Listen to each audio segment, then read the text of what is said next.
The book is based on a true story I read about in a magazine a couple of years ago, and the horseback librarians of Kentucky were a group of women who were employed under Roosevelt's WPA scheme to take knowledge to families that had perhaps been prey to religious fundamentalism and snake oil salesmen, as he thought. Basically, it was trying to bring education to the masses and in some of the most remote and difficult to get to parts of Kentucky. So I travelled to Kentucky on a number of occasions because it's pretty hard to write about a place if you really haven't been there.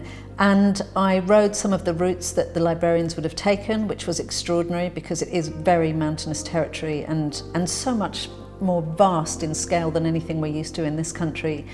And I also stayed in a tiny cabin in a holler, as they're known, no Wi-Fi.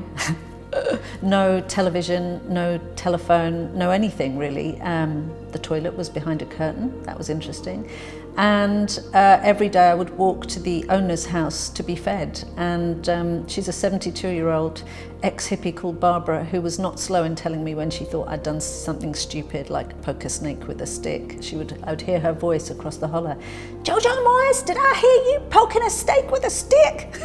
You ain't got the sense you was born with." But actually it was down to women like her and the other women that I sat and ate with that I was able to absorb some of the language and the stories from Kentucky which infused the book.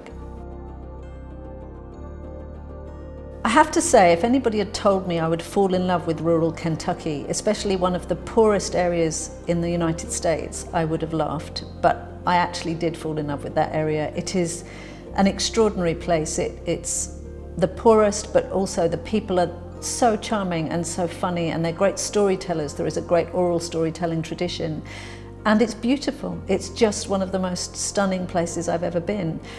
So I loved my research trips. I went out much more than I had originally intended to, and if I could have bought land out there and moved into a cabin, I probably would have done.